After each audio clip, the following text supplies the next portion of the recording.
Ecorus est une ETI spécialisée dans l'éco-rénovation des bâtiments. Ça signifie qu'on réalise des rénovations énergétiques de tout type de bâtiments. Il y a 3 raisons pour lesquelles on utilise les climate dividendes. La première, c'est pour mesurer nos émissions évitées. Ça faisait longtemps qu'ayant une action qui permet d'éviter des émissions, on souhaitait les mesurer, mais on ne trouvait pas d'indicateur de mesure fiable. Donc quand on a entendu parler des climate dividendes, on a voulu être pionnier dans l'opération. La deuxième, c'est pour communiquer financièrement avec nos partenaires financiers, que ce soit des banques ou nos actionnaires financiers, qui trouvent ça intéressant. Et la troisième, c'est une façon plus intéressante d'engager les collaborateurs dans l'action pour la décarbonation des bâtiments, parce qu'on mesure mieux ce qu'on va offrir à nos clients quand on parle d'émissions évitées que si on se contente de regarder de quelle façon on diminue nos émissions induites.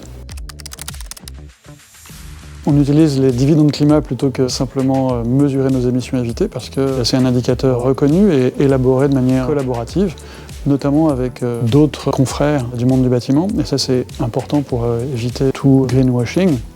Et puis aussi parce que le fait d'utiliser cet indicateur, c'est aussi bénéficier de l'apport des dividendes climat en tant qu'association pour aider à réfléchir aux calculs, aux mesures.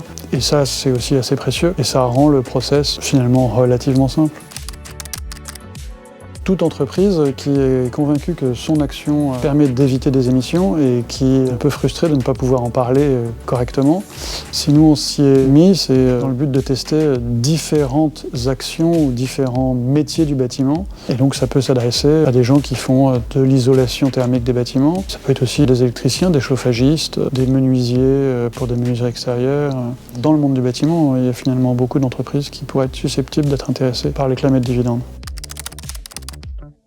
On a eu l'idée d'intégrer les climate dividendes dans le cadre de la relation avec nos banques, en particulier notre dette d'acquisition. Cette dette d'acquisition, elle a une petite partie avec un incentive environnemental.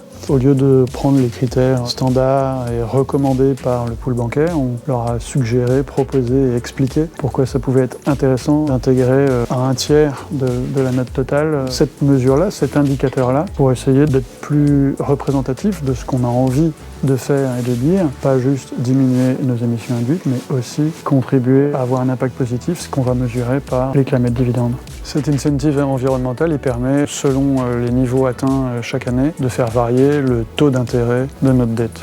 Pas dans des proportions très importantes au jour d'aujourd'hui, mais c'est un début et très probablement toutes les dettes de ce type-là à l'avenir intégreront des indicateurs de ce type et sont donc une bonne façon de préparer l'avenir. Moi, je dirais 2 mots qui nous caractérisent par rapport au dividende climat. D'abord, j'ai été très surpris dans nos premiers travaux de l'engouement des équipes pour ce travail. Et en fait, j'ai réalisé que cet engouement, il était lié au fait que c'est quelque chose qu'ils pouvaient communiquer facilement à leurs clients. Et ça, c'est ce qu'ils aiment. Alors que communiquer sur « on a diminué nos émissions de carbone induites », ça ne passionne pas les équipes ni les clients au fond. Donc engouement pour la solution et l'indicateur, et puis collaboratif, puisque c'est une des clés de cet indicateur et de son succès.